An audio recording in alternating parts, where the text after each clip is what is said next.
Hi, everybody. I'm here today to share a lesson with you for the judicial unit.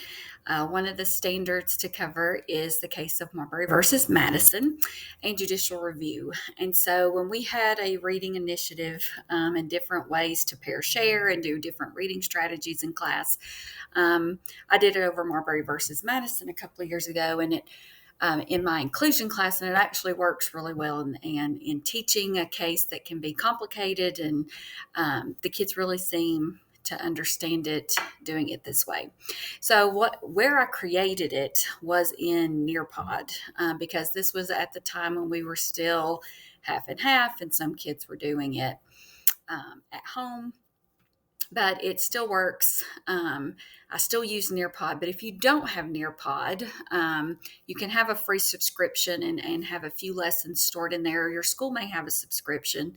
Ours does. And so that's why I have my lessons still in Nearpod. So that's what I'm going to pull up. If you've never used Nearpod, I always do live participation for this unit, because if you do student pace, then they can scroll through um, the slides, the screens, and get ahead of you in the story.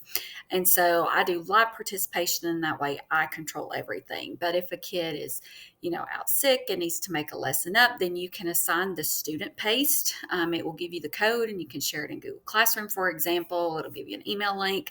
And so it works to do that. And then, of course, you can have the reports, so you can check their work and see what they did if they weren't doing it with you in class. So that's the way it works. So I'm just going to go to live participation just to show you kind of how the lesson's set up and how it kind of works on the screen. I'm also going to include the regular just lesson in Google Slides that doesn't have the pieces of the Nearpod in it. And so when you get to the game slide, you would have to create a game in Quizzes or somewhere to replace that if you wanted to use it.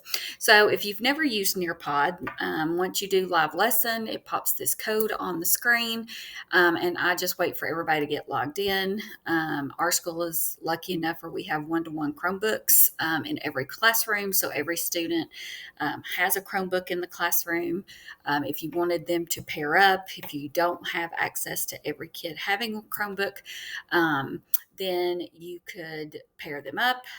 Or if you don't have Chromebooks at all, you can still use this and just have students do the writing part on their own paper and read from the screen.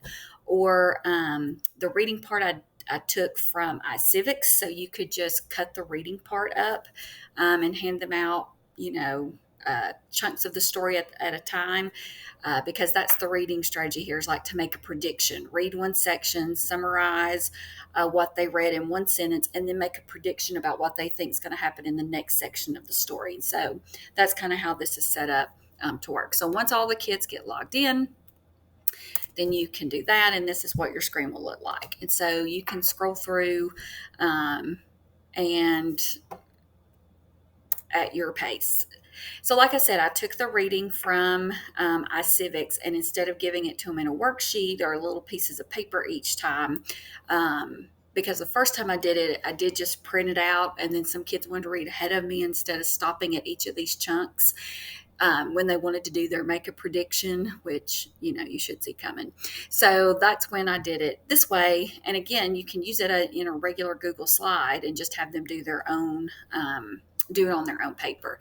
So this kind of sets the stage of what happened with the election, and why William Marbury was upset, and why he sues and what he is suing for. And so again, they just create the one sentence summary, and then they make a prediction about what do they think the Supreme Court's going to do in this case. So when you click to the next slide, the students get this, and they can, if you look down here, it's got all the different tools. They can handwrite it, they can type it, and it will give them a text box, and they can type their answer, and they can move this box around wherever they want to. And so they can type on the screen as long as you're on the screen. When you click off of this screen, then they can't write on it anymore, and they can't navigate forwards or backwards when you're in live.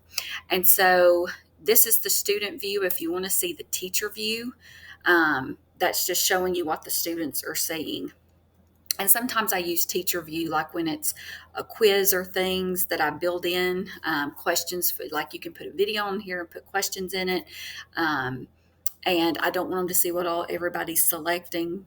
Also, if you're having them draw it, like here when you do teacher view, then it's going to pop up every student, and so you're going to be able to see who's done it, who's complete, who isn't complete, by looking at this screen. So then once they've done that part of the story, the next slide I put in just so I could go over kind of what happened, to talk about the election, and depending on when you're teaching it, if they've had U.S. history or haven't had U.S. history, to understand the rivalry and the different political philosophies of Adams and Jefferson, and why Adams would be upset and Jefferson, and would want to make his appointments to the court to entrench them in the court, whereas Jefferson would want to make his own appointments. So the next two slides are just kind of slides I created so that I could retell the story. If you don't want to do that, you can delete those slides. But I also put a written summary to the side of kind of my picture. I kind of do it by pictures. I believe in the Google slide, it advances. The pictures pop up as I tell the story. So then you get to the next part of the case, what arguments they make, what's the key issue here. And so again, the kids create their one sentence summary, and then they make a prediction about what they think. Based on this, the court will decide with a little more evidence. And again, you click to the next screen, and that's where the students can write their answer. And then once they've all had time to do that, you go to the actual decision. And so they'll get to see if they were right. Did they decide the way the court actually decided in that case, and to explain why they decided the way it did. And so the prediction here is not what's going to happen next in the story, but based on this decision, why is this case such a critical case in judicial history, and how is it a game changer when it comes to the power of the court. And so again, you click to the next slide. That's where they can record their answers. And then you have the so what, which tells them kind of the significance of, and explains judicial review, and why this was a game changer in judicial history. And so again, the last thing they're going to do here is explain how this decision was important in this structure of checks and balances that was created in the Constitution, and kind of drawing them into how it made the judiciary really a co-equal branch of government, or did it create them as the most powerful branch of government. So again, then they would click to the next slide, and that is where they can record their answers. Now, the strategy I use here when we're reading it is I usually put them in partners. And so the person that reads it, I give one read it, and the person who reads it then stops after they read it, and the person who was listening has to answer that first in your own words. What is judicial review? And so they would be the ones to answer that question. And then the reader would then answer the second question, explain why this case is important. So you can tell them to switch that up each time and have them take turns reading and then take turns answering both of these questions, or you can just let them do it as a team. Whatever reading strategy you think works best for your students. So then I put in here a video, and the way videos work in Nearpod is you have to click to the next screen and the video will start. If you're just using a Google slide, the video will start playing automatically when you click. And so this is a good little 3-minute video overview from the History Channel. Again, you're going to want to hit teacher plays. If not, each student can start it on their own time, and it gets crazy.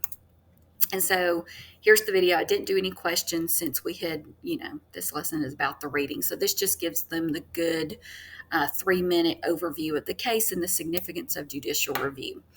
And so here at the end, what I did was you can create a game in Nearpod. And this is where if you don't use Nearpod, you're going to have to create a game in Quizzes if you want to have, or, Kahoot, whatever your game of choice platform is.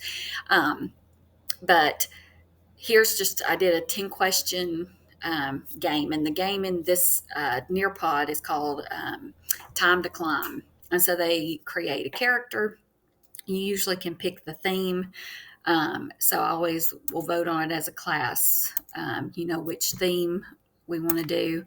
And so once you do that and click here, it will it will start the game. I don't have any students in, so that's why it's not doing it. So once the game starts, it'll do the 10 questions, and they either climb the hill or they don't climb the hill based on how they answer the questions, and speed matters and all that to see who gets to the top first. And so the very last thing you can do to kind of take it out the door, summarize, final summary of Marbury versus Madison is the worksheet that is in iCivics, where it gives them, like you can see, the Flag Protection Act, right on veto, those kinds of things. And it tells them what the court said, and then they guess what happened. And my kids like to do that sometimes. And then we'll go over the answers. And so this, like I said, works well. It's a good way to get kids reading and trying to make predictions and get, more focused in on the reading and thinking about what's going to happen, particularly when you get to a case like this one that's pretty complicated, but is such a critical part of teaching the power, why the Supreme Court even today is so important with that power of judicial review. So I hope you will use it in your classrooms, and I would love to hear how it goes, and if your students get as much out of it as mine do. So happy teaching Marbury versus Madison.